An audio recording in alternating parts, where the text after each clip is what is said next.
자, 오늘은 1절에서 4절 말씀의 주제를 하나님의 주목을 받은 젊은이들 그렇게 정해봤어요.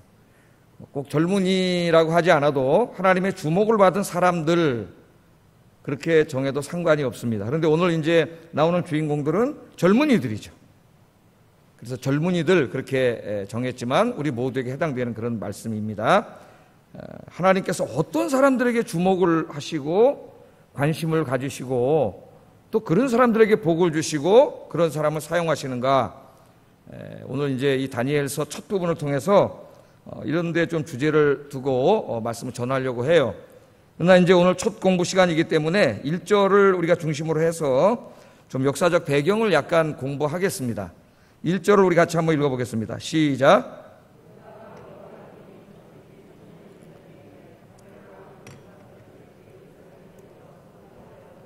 아멘. 유다 왕 여호야김이 다스린 지 3년이 되는 해에, 언제 일어났던 일인가가 분명히 나와 있어요. 무슨 왕? 그 왕이 통치한 지 몇 년이 되는 해에 바벨론 왕인 느부갓네살이 예루살렘에 이르러 성을 에워쌌다. 그렇게 이제 이 다니엘서가 쓰여진 배경, 역사적 배경을 우리에게 가르쳐 줍니다. 그래서 이 배경을 좀 우리가 알려면은 두 사람의 왕을 공부를 해야 되는데, 유다의 이제 그 잘 멸망하기 전에 마지막 왕들 중에서 두 사람 왕을 공부해야 돼요. 한 사람은 요시야라고 하는 사람이고, 또 한 사람은 그의 아들인 오늘 여기 본문에 나오는 여호야김이라고 하는 왕입니다. 이 두 사람에 대해서 약간은 지식을 가지고 있어야 되고, 또 이 상황에 대해서 지식이 있어야 이 말씀을 다 우리가 이해할 수가 있기 때문에 좀 공부를 하겠어요. 공부를 해보겠습니다. 자, 요시야 왕이라고 굉장히 이스라엘 왕 중에서 훌륭한 왕입니다. 이 사람은 열왕기상 22장 23절 30절에 보면은 요시야 왕에 대해서 자세히 나와 있는데, 이 사람은 640년 BC에서 309년까지 이 남유다의 왕이었던 사람, 31년 동안 왕 역할을 했습니다. 자, 이 요시야의 아버지는 아몬이라고 하는 사람인데, 아몬 왕, 이 반대파에게 암살을 당했어요. 그때 이 요시야의 나이가 8살입니다. 8살의 어린 나이에 왕이었던 아버지가 암살을 당했고, 그 반대파에 의해서 억지로 왕의 자리에 오르게 됐죠. 8살짜리가 뭘 알겠습니까, 여러분? 예? 우리나라도 그런 역사가 꽤 있는데 8살짜리가 뭘 알겠어요? 그러니까 그 반역을 일으킨 사람들 무서워서 어렸을 때는 뭐 제대로 못했겠죠. 꼭두가시로 왕으로 세워놓고 이제 이렇게 통치를 했는데, 제가 뭐 자세한 것은 다 이야기하지 않겠습니다. 이 요시야 왕은 굉장히 훌륭한 왕이에요. 성경을 읽다가 유다 역사를 이렇게 쭉 공부해 보면 다윗만큼은 아니더라도 그에 준할 만큼, 다윗, 히스기야, 우시야, 이 정도 될 만큼 굉장히 훌륭한 왕입니다. 이 사람이. 그래서 역대기와 열왕기를 같이 우리가 읽으면 이 사람이 한 업적이 굉장히 많아요. 간단하게 이야기하면은 무너진 하나님의 성전을 다 재건을, 왕이 된 다음에 자기가 이제 이렇게 자기 힘으로 통치할 수 있을 때 제일 먼저 한 게 무너진 하나님의 성전을 재건하는 거예요. 그걸 다 이렇게 재건을 했고, 성전 재건을 하다가 hil기야 제사장이 거기서 성경을 발견하게 되죠. 신명기 두루마리. 그래서 이 히스기야가 이 요시야가 신명기 말씀을 읽다가 가슴을 찢고 회개하게 됩니다. 말씀을 읽어보니까 자기 자신뿐만 아니라 자기 민족이 하나님 말씀으로부터 너무나 멀리 떨어져 있는 거예요.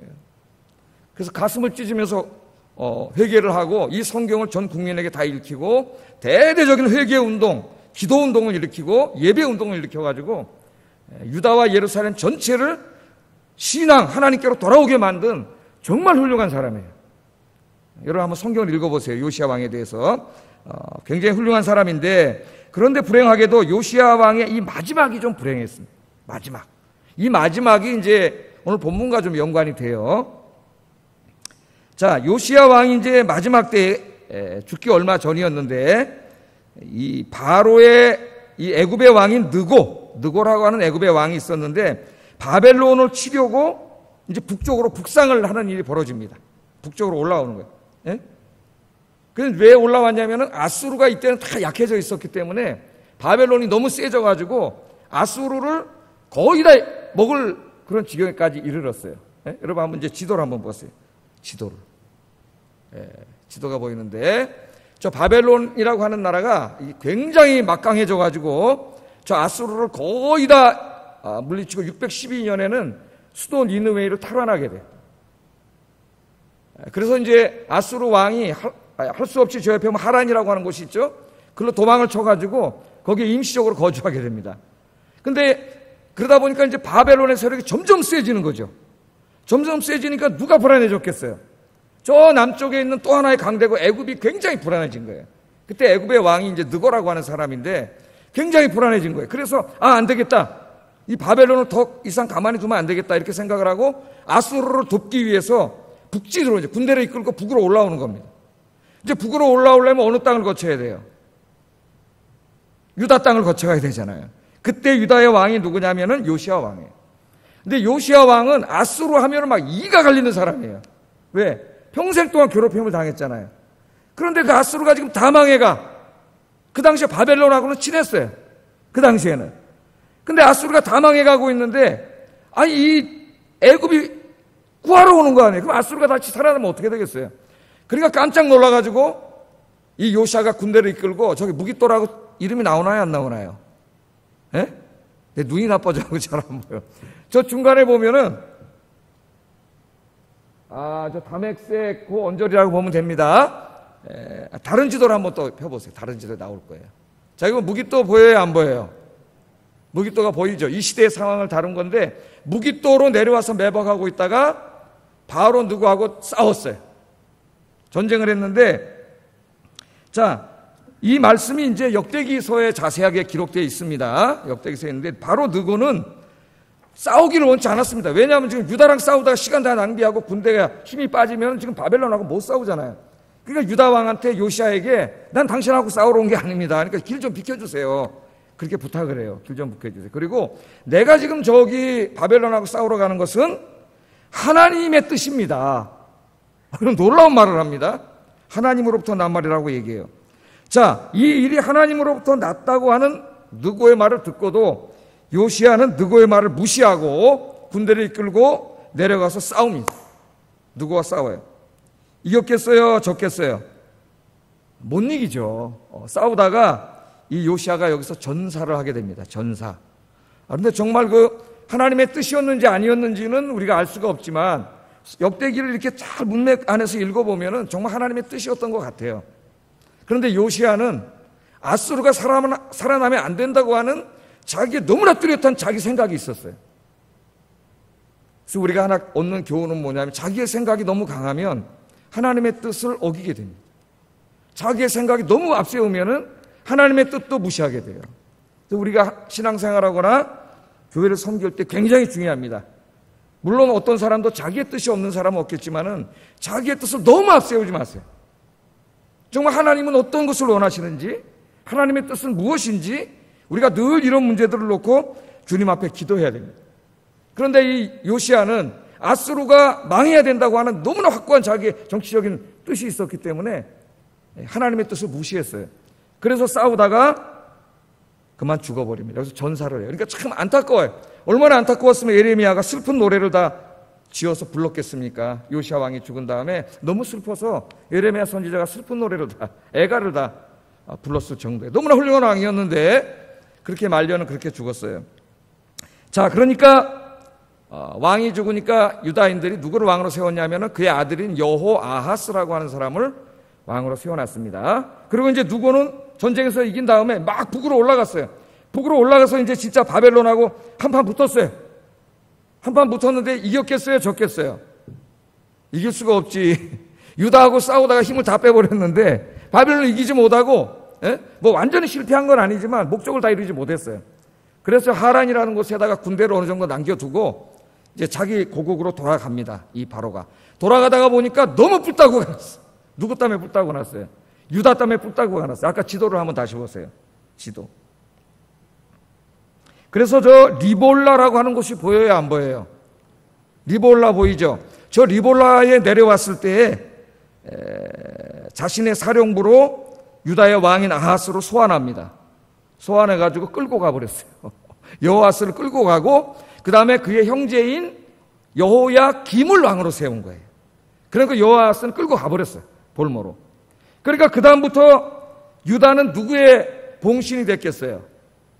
애굽에 이제 봉신이 됐죠. 그리고 화가 나가지고 왕만 끌고 간 게 아니라 내려가면서 전쟁할 때 우리가 피해를 많이 봤으니까 전쟁 보상금을 엄청나게 물려놓고 갔어요. 누구가 이거 안 갖고 오면 다 죽여버리겠다니네. 그러고 가버렸습니다. 그때 이제 왕으로 등극한 게 이 두 번째 아들인 요아스의 두 번째 아들인 여호야김이에요.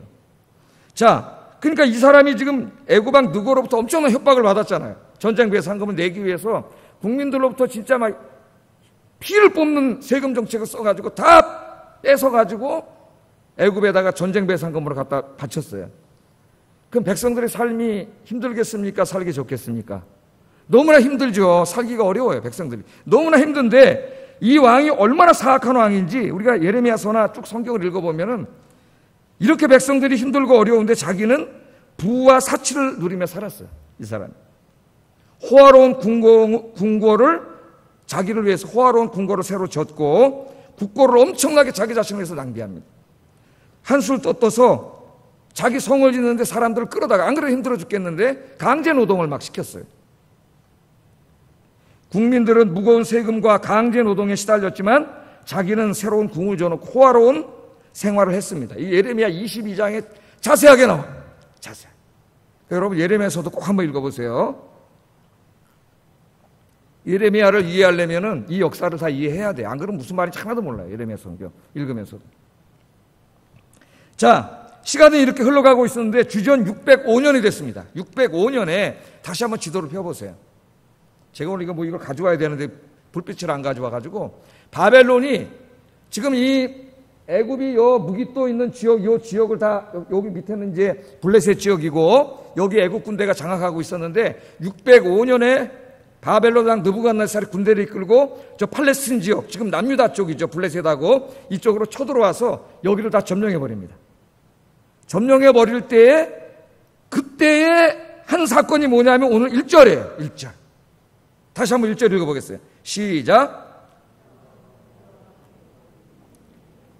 바벨론 왕 느부갓네살이 예루살렘에 이르러 성을 에워쌌다. 이때 군대를 이끌고 이 팔레스틴 지역의 애굽 사람들을 다 쫓아내고 블레셋을 점령할 때에 예루살렘도 쳐들어와서 예루살렘 성을 포위했죠. 이것을 우리는 블레셋의 1차 침략을 해요. 1차 침략. 제가 아까 앞에다 써놨었는데 1차 침략은 605년에 1차 침략을 하게 되는데 바로 이때 볼모로 끌려간 사람이 다니엘입니다. 다니엘.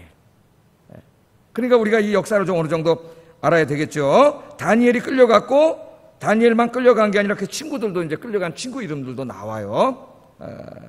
그래서 우리가 이 정도는 역사를 알아야 된다. 그 정도까지만 하겠습니다. 그 정도까지만.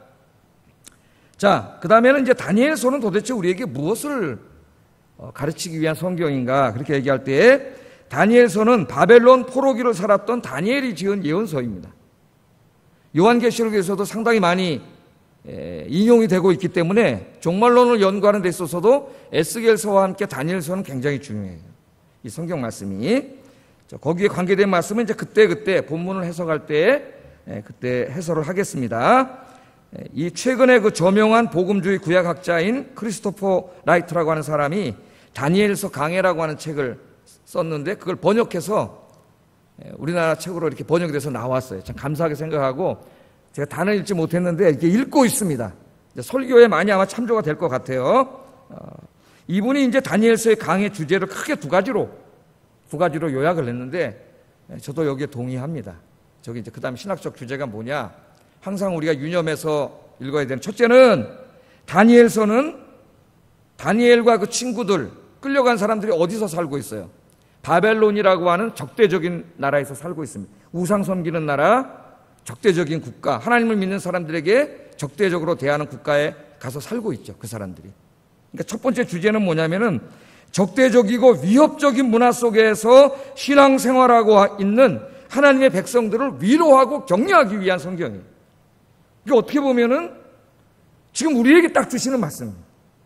이 어려운 시기에 예배 드리기도 너무 힘든 이 시기에 지금 이 시간에도 정상적인 예배를 못 드리고 있는 이 시기에 우리를 위로하고 격려해 주시는 말씀이다.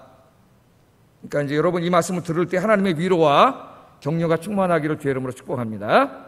두 번째 주제는 뭐냐면은 이렇게 사악한 자들이 하나님과 하나님의 백성들을 대적하고 괴롭히고 고통을 주고 있을 때에도 하나님은 모든 일을 주권적으로 통치하고 계신다는 거예요. 그러니까 우리가 볼 때는 정말 하나님 살아 계신가? 하나님이 계신데 왜 이렇게 바이러스가 있고 교회가 이렇게 어려움을 당하고 이렇게 하는데도 하나님이 가만히 계시지? 우리가 그렇게 생각할 수 있잖아요. 그러나 아무리 역사를 어두운 자들이, 사악한 자들이 장악하고 있다 할지라도 하나님이 살아계시지 않은 것은 아닙니다. 하나님이 살아계셔서 하나님이 절대적인 주권을 가지시고 인간의 역사를 지금 이 시간에도 통치하고 계십니다. 그러니까 힘내세요. 그 말씀을 우리에게 전해주고 있다는 거예요. 힘내세요. 지금 여러분이 어렵더라도 고통을 당하고 있더라도 하나님이 안 계신 게 아닙니다. 하나님이 다스리고 계십니다. 하나님의 때가 되면 하나님이 구원해 주실 겁니다. 할렐루야. 이것이 또한 다니엘서의 중요한 주제다. 이 두 가지를 얘기했는데 전적으로 동의해요. 자, 앞으로 이 두 가지 관점에 초점을 맞추면서 다니엘서를 공부해 가도록 하겠습니다. 자, 그러면 한번 2절을 한번 읽어보겠어요. 이 바벨론이 침략한 다음에 어떤 일을 했는지 2절 읽어보겠습니다. 시작.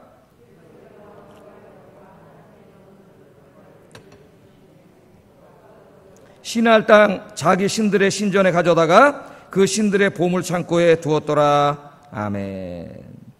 자, 성만 쳐들어왔다가 간 게 아니고요. 어떻게 했어요? 하나님의 성전을 난입했습니다. 성전에 난입해가지고 그 성전에 있는 그릇 얼마를 다 가져갔어요. 하나님께 예배드리는 데 쓰는 그 그릇들을 다 가지고 가는 성전 모독을 했어요. 이걸 가져다가 어디다 놨어요? 자기들 신들, 자기들이 믿는 신들의 창고에다 갖다 집어넣어놨어요. 자, 여러분, 이런 일을 지금 당하고 있다고 여러분이 한번 생각을 해보세요. 여러분이 지금 예루살렘에 살고 있는 사람들이라고 생각해 보세요. 오늘날 우리가 편안하게 살고 있는데 갑자기 바벨론 군대가 쳐들어오더니 성 안으로 쳐들어와서 왕은 항복해버리고 싸우지도 못하고 바벨론 군대가 그냥 간 게 아니라 하나님의 성전까지 난입을 해가지고 성전을 막 유린한 다음에 하나님께 예배드리는 기구들을 다 가져가 버렸어요. 여러분이 이런 일을 당한다고 생각하면은 어떤 생각이 들겠어요? 다 하나님을 믿는 사람들인데 굉장히 아마 힘들 거예요. 아니, 하나님이 살아계신데 이 사악한 놈들이 와가지고 하나님의 성전 이렇게 짓밟고 유린하고 하나님의 거룩한 예배 그릇들을 다 가지고 가시는데 왜 하나님 이걸 반가만 하고 계시는가? 그렇게 생각하지 않겠습니까? 많은 사람이 그렇게 생각을 했어요. 그런 생각이 휩싸이게 되면은 우리의 신앙이 흔들립니다. 하나님 정말 살아계시나? 하나님 정말 계신가? 존재하시나? 그런 의심이 생기겠죠. 네? 지금 이 코로나 사태에서 많은 사람들이 흔들리고 있어요. 그래서 예배를 지금 벌써 지난번에 한 3달 못 드렸고 3-4달, 이번에 또 한 달 이상 못 드리고 있잖아요. 예배를 못 드리고 있는데 교회에 지금 얼마나 오냐? 한 50%, 많이 오면 60%, 60% 온다 그러니까 이미 50% 교회 안 나옵니다, 이제. 예? 지난번에 나올 수 있을 때도 안 나와요. 그게 벌써 반동강 났다는 거예요, 한국 교회가. 예? 신앙이 흔들리지 않았을까 그런 생각이 들어요. 너무나 안타깝죠. 자, 하나님이 살아계신데 왜 이런 일이 벌어졌는가? 이 다니엘서는 이 문제에 대해서도 우리에게 해답을 주고 있습니다. 근데 오늘 놀라운 일은요, 이 모든 일을 한 게 바벨론이라고 얘기하지 않아요. 성경은 누가 했다 그러냐면은 하나님이 하셨다고 얘기해요. 깜짝 놀랄 일입니다. 성전에 들어와서 성전을 유리하고 성전 그릇들을 다 가져가게 하신 분이 하나님이라 그래요. 하나님. 다시 한번 2절 읽어보세요. 시작. 그의 손에 넘기시니 누가? 주께서 하셨다 그래요. 깜짝 놀랍니다. 주님께서 이 일을 하셨다는 거예요. 여러분 성경을 읽어보면은 이스라엘 사람들이 이 죄 짓고 살 때에 성전 예배를 스스로 중단한 적은 없어요. 성전에 가서 예배를 드렸지만 6일 동안 온갖 사악한 죄악들을 다 저질렀고 또 안식일날은 성전에서 그냥 형식적인 예배만 드렸고 또 성전 안에다가도 온갖 우상들을 다 갖다 놨죠. 우리 에스겔서 읽어보면 다 나옵니다. 종교 혼합주의가 일어났어요. 예배를 안 드린 건 아니에요. 성전에 많이 왔어요.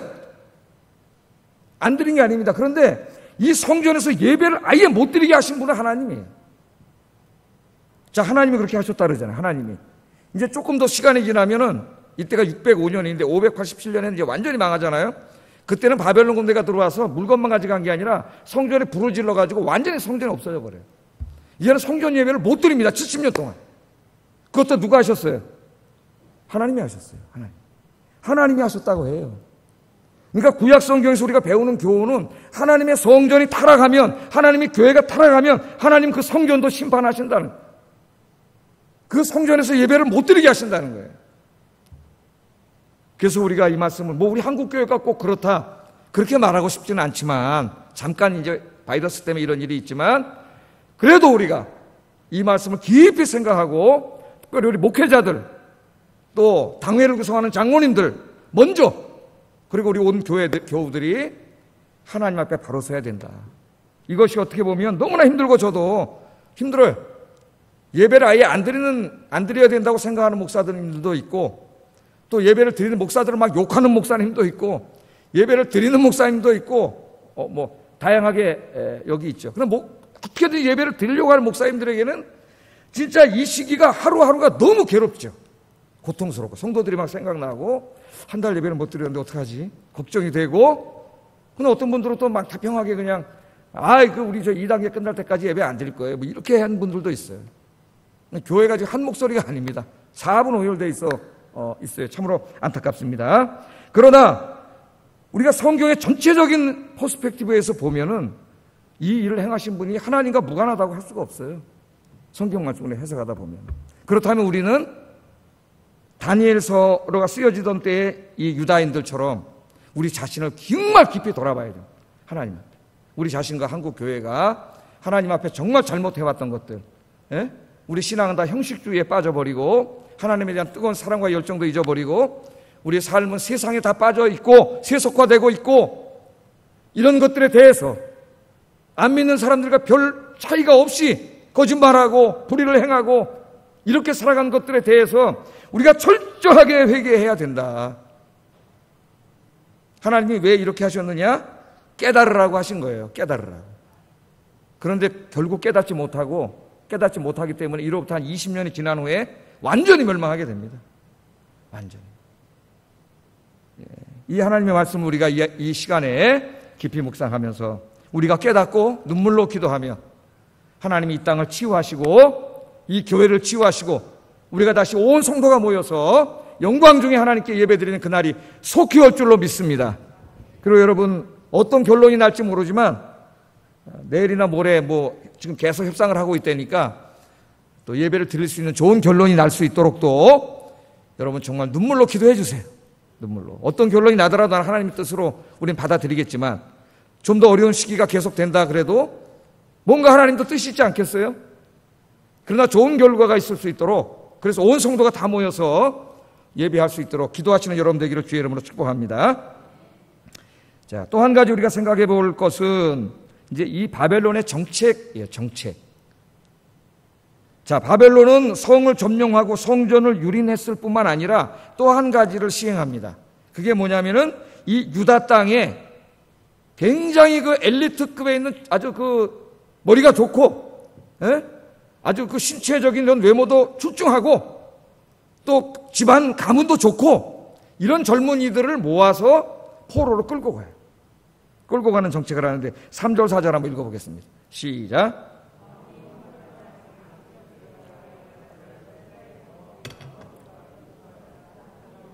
용모가 아름다우며 모든 지혜를 통찰하며 지식에 통달하며 학문에 익숙하며 왕궁에 설만한 소년을 데려오게 하였고. 자, 여기 기준을 보세요. 이 바벨론 왕이 가서 유다 땅에 가가지고 올 때 포로로 잡아오는데 이런 애들 좀 데려와. 앞으로 우리가 잘 키워가지고 우리 바벨론 제국의 일꾼으로 쓰게. 그 조건을 제시했죠. 조건이 뭐예요? 첫째 기준은 신분이에요. 신분. 왕족과 귀족들의 자녀 중에서 데려와라. 첫 번째고요. 두 번째 기준은 뭐예요? 외모입니다. 외모. 흠이 없고 용모가 아름다워야 한다. 그런 사람을 데려오래요. 흠이 없다고 하는 것은 신체가 건강해야 한다는 것이고 용모가 아름다워야 한다는 것은 외모가 출중해야 된다는 겁니다. 그런 사람 데려와라. 세 번째 조건은 지적인 능력이 뛰어난 친구들을 데려와라. 그런 얘기예요. 지혜가 뛰어나고 지식과 학문이 뛰어난 사람들 데려와라. 요즘으로 말하면 머리 좋고 공부 잘하는 애들 데려와라 이 말이에요. 그렇게 세 가지 조건을 둬서 다 데려오라고 합니다. 자, 바벨론 왕 느부갓네살은 당시에 이런 훌륭한 청년들을 잡아다가 바벨론식으로 다 교육을 시켜가지고 바벨론의 일꾼으로 삼으려고 했어요. 그러니까 머리가 나쁜 사람이 아니에요. 굉장히 머리가 좋은 사람이에요. 미국이 지금 그러지 않습니까? 미국이 한동안, 지금은 좀 트럼프가 와서 달라졌지만은 전 세계 인재들이 다 어디 와서 공부해요? 미국의 유수한 대학에 와서 다 공부합니다. 어떨 때는 장학금도 주고 막 공부를 시켜요. 그래서 거기서 걔들이 공부해서 최고의 세계 학자가 되는데 자기 고국으로 돌아가는 애들도 있지만 대부분이 눌러서 거기 살아요. 미국 시민권을 따고. 그러면 그들이 어느 나라를 위해서 일하는 거예요? 궁극적으로 미국을 위해서 일하는 거예요. 마음이 열려 있죠. 지금은 조금 이제 그 트럼프라는 사람이 와가지고 이 민족주의적인 정책을 쓰고 있어서 달라졌는데 상황이, 이 느부갓네살도 그런 정책을 썼습니다. 자, 여기 보면은 세상 사람들은 사람을 뽑을 때 옛날이나 지금이나 공통된 기준을 가지고 있어요. 출신, 신분, 외모, 지적인 능력, 이 세 가지 조건을 보고 보통 사람들을 뽑습니다. 왕의 명령을 받은 바벨론 왕의 환관장 아스부나스라고 하는 사람이 이스라엘에서 제일 출신 성분이 좋고 외모가 출중하고 지적 능력이 뛰어난 아이들을 선발하여 바벨론으로 데려갔어요. 상당수의 신체 건강하고 외모가 출중하며 머리가 좋은 아이들이 선발되어 바벨론으로 끌려갔습니다. 많은 아이들이 끌려갔지만 하나님은 유독 네 젊은이에게 관심을 갖고 계세요. 네 젊은이. 많은 아이들이 갔는데 딱 네 사람에게 하나님 집중하십니다. 그 사람 누구예요? 다니엘과 세 친구들. 사드락, 메삭, 아벳느고. 그거는 이제 바뀐 쪽 이름인데, 요 성경에 있는 이름으로 하면 다니엘과 하나냐, 미사엘, 아사랴. 근데 우리는 하나냐, 미사엘, 아사랴는 다니엘의 세 친구들로 알고 있죠. 사드락, 메삭, 아벳느고 다른 이름으로 알고 있습니다. 자, 왜 많은 사람들 중에서 하나님은 이 네 사람들에게만 관심을 갖고, 이 다니엘서 이야기는 네 사람들 중심으로 펼쳐져요. 나머지는 하나님 관심 없어요. 왜 네 사람에게만 하나님 관심을 갖고 계신가? 이 아이들의 이름을 보면 어느 정도 답이 나옵니다. 이름을 보면. 자, 이스라엘 사람들의 그 믿음의 가정에서는 자기 자식의 이름을 지을 때 꼭 끝자에다가 하나님이 들어가게 해줬어요. 하나님. 그래서 끝자에 L자나 L로 끝나거나 혹은 야, 혹은 아로 끝나. 야는 야훼죠. 아는 거기 같은 발음이고 L로 끝나는 엘로힘. 다 하나님이란 뜻이에요. 끝나는 이름으로 진 애들을 보면 그 엄마 아버지가 굉장히 믿음으로 아이들을 키운 가정이라는 것을 우리가 추측할 수가 있습니다. 자, 예를 들면은 요엘, L로 끝나죠. 호세아, 야훼, 아로 끝나죠. 또 엘리야, 야훼, 야로 끝나죠.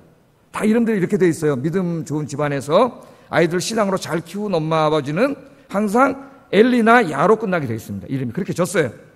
자, 다니엘은 어떻게 끝나 이름이? 엘로 끝나지. 엘로. 하나님이란 말이잖아요. 다니엘은 하나님이 심판하신다는 뜻이에요. 하나냐는 야로 끝나죠. 야.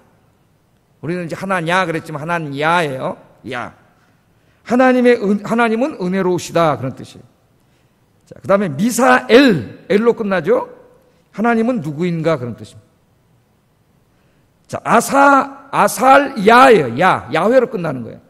하나님이 도우셨다는 뜻입니다. 그러니까 이 네 아이의 이름을 보면 다 엘이나 야로 끝나요. 이거는 뭘 반증해 주냐면 이 아이들이 신앙의 가정에서 태어나서 어려서부터 신앙의 훈련을 받고 믿음으로 잘 자랐다는 것을 우리에게 보여주는 거예요. 이 이름이. 자, 그럼 수수께끼가 풀렸죠, 여러분. 이 많은 외모가 출중하고 가문이 좋고 똑똑한 아이들이 끌려갔는데 왜 하나님은 이 네 아이에게만 관심을 갖고 계시고 이 네 아이에게 복을 주시고 나중에 다 장관이 되고 총리가 됩니다. 하나님이 크게 복을 주셨는가? 이제 다음 주에 또 공부할게요. 자세한 거는 다음 주에 공부하겠는데 우선 이름을 통해서만도 알 수 있다는 거예요. 이 네 아이가 어떤 아이예요? 하나님을 경외하는 아이들. 다른 아이들과는 달리 이때 나이가 한 고등학교 1학년쯤 됐을 겁니다. 2학년 됐을 수도 있고 정확한 나이는 모르겠어요. 그런데 이때부터 믿음이 굉장히 출중한 아이들이에요. 이제 다음 주에 우리가 공부하게 될 거예요. 그러니까 하나님은 사람을 뽑아서 쓰실 때 세상적인 기준에는 별로 관심 없습니다. 하나님은 뭘 보세요? 저 사람의 믿음을 보세요. 믿음. 하나님은 믿음이 있는 사람들을 기뻐하세요. 믿음이 있는 청년들을 들어 쓰세요. 믿음 있는 사람들을 들어 쓰세요. 하나님 거기에밖에 관심 없어요. 오늘 여기에 오신 우리 아영교회 젊은이들과 성도님들이 하나님을 경외하는 믿음의 사람이 되어서 하나님의 영육간의 복도 많이 받으시고 남은 인생 크게 쓰임받는 인생 되기를 주의 이름으로 축복합니다. 기도하겠습니다. 말씀을 생각하면서 기도하겠습니다. 우리가 살고 있는 시대가 지금 어렵습니다. 하루하루가 힘들어요. 그러나 하나님의 뜻이 있겠죠. 하나님의 뜻을 찾으면서 우리는 우리가 잘못한 부분들을 깊이 묵상하고 철저하게 회개하고 하나님 붙잡고 더욱더 굳건하게 믿음 생활하게 해 주시옵소서. 그렇게 기도하시고요. 오늘 이 내 청년처럼 내 평생 남은 삶 동안 하나님을 경외하는 믿음의 사람이 되어서 영육간의 복도 많이 받고 하나님을 위해 많은 일을 하다가 천국 가게 하여 주시옵소서. 기도하겠습니다.